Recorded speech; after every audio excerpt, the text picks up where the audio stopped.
आपला कृषी मित्र दत्तात्रय मिसाळ आज खेरडावाडी या ठिकाणी आमचे लहानपणीचे सवंगडी जिगरी मित्र गोविंद साबळे यांच्या शेतामध्ये या ठिकाणी टरबूज खाण्याचा योग आलेला आहे.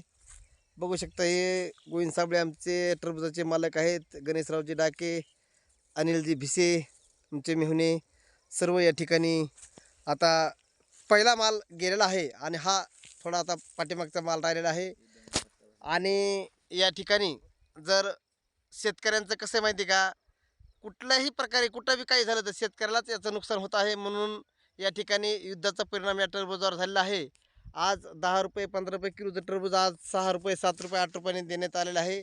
या ठिकाणी शेतकऱ्याला खूप नुकसान झालेलं आहे.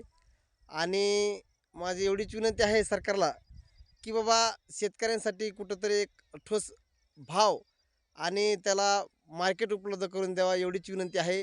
एवढंच बोलतो आणि थांबतो. जय हिंद, जय महाराष्ट्र, जय जवान, जय किसान.